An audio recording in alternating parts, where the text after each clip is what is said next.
नवमा भगवती शरण। दर्शक बंधु पुणी थे उपस्थित आज आपण मान प्रश्न को नहीं तीन जन दर्शक बंधुंकर प्रश्न अच्छी जड़े दर्शिका प्रश्न आउ दी जन दर्शक बंधु प्रश्न अच्छी।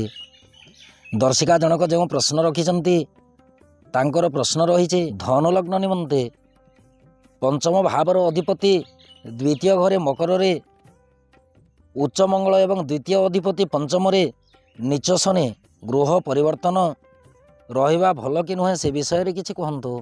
दर्शक बंधु जन्म जातक जेकोसी ग्रह जदि क्षेत्र विनिमय हो जाती ताहेले क्षेत्र विनिमय फलटी प्रबल मात्रा रे जन्म जातक प्रति मिली थाए। किंतु एठारे जदि आमे देखा जा हुए तो मकर मंगली जोग मकर राशि रे मंगल उच्चस्थ होइकी अछंती तत्संगे शनि जाइकी मेष राशि रे नीचस्थ होइकी अछंती किंतु उच्च स्थान रे मंगल रहीकी शनि प्रति चतुर्थ दृष्टि रही जहाँकि शनिंकर नीचत्व एठारे पूर्ण मात्रा रे भंग होउछि। किंतु दर्शक बंधु जदि आमे देखा यही प्रश्नर रीतिनीति अनुसार शनि आउ मंगलंकर स्थिति होउछि चतुर्थ दशम स्थिति। शनि होउछंती पाप ग्रह एवं ज्योतिष शास्त्र मत मंगल मध्य पाप ग्रह किंतु मो मतरे मो मंगल को क्रूर ग्रह बोलिकी कही थाए। दर्शक बंधु मंगल आउ शनि जदि तृतीय एकादश स्थिति रे रहन्ते ताहेले एही स्थिति प्रबल मात्रा शुभफल प्रदायक हो जाए। किंतु पाप ग्रह जितेबले जुग्म स्थिति रे रहन्ति जहाँकि शनिंकर राशि ठारू जदि आम मंगलंकर राशि प्रति आसवा मंगल थिबा राशि होउछि मकर राशि शनि थिबा राशि होउछि मेष राशि ठारू मकर राशि को 10 एवं मकर राशि ठारू मेष राशि को 4 जहाँकि चतुर्थ दशम स्थिति। यही चतुर्थ दशम स्थिति विशेष शुभफल प्रदायक नुहे।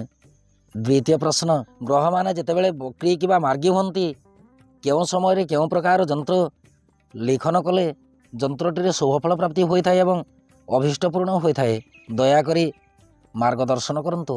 दर्शक बंधु ग्रह मानकर बक्री एवं मार्गी समय आपण जदि जंत्र लेखन करते रीतिनीति विधि अनुजाई जदि जंत्र प्रस्तुति हुए ताहेले निश्चित रूपे जंत्रटी शुभफल प्राप्ति होता है।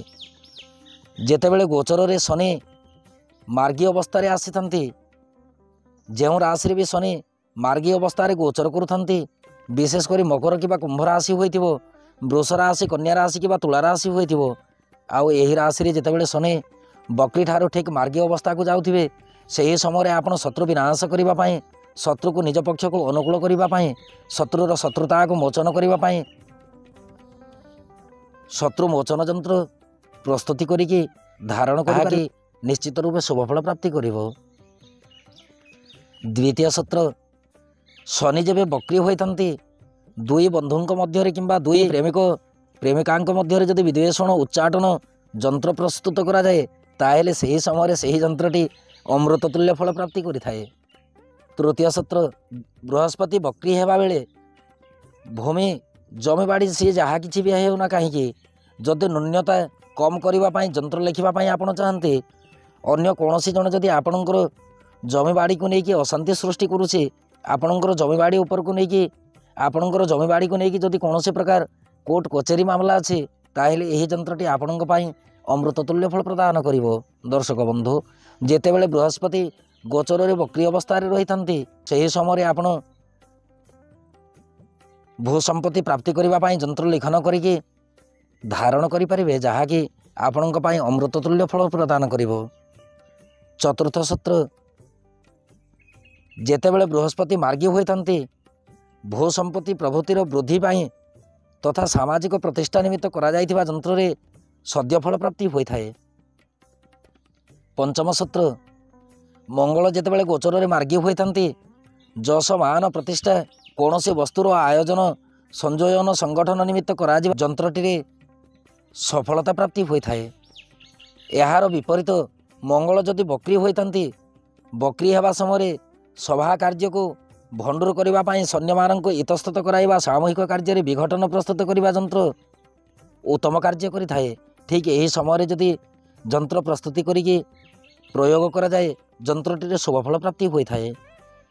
जेतेबेले शुक्र मार्गी होइथांती कौन पुरुष निजर स्त्री ठारू जदि दूर रे रहिथांती कि स्त्रीटी जदि पुरुष ठारू दूर रे रहिथांती ताहेले एही समय यही यंत्र जदि प्रस्तुति करा जाए जहाँकि आकर्षण यंत्र शुक्र मार्गी होते स्त्री जाति प्रति प्रेम संबंधी मित्रता एवं ऐश्वर्यशाली वस्तु क्रय करने विक्रय एवं संयोजनात्मक कार्य सफलता विवाह निर्बंध प्रकृति कार्य सफलता प्राप्ति करने यंत्र लिखित करी जदि धारण करा जाए ताहेले शुभफल प्राप्ति होता है।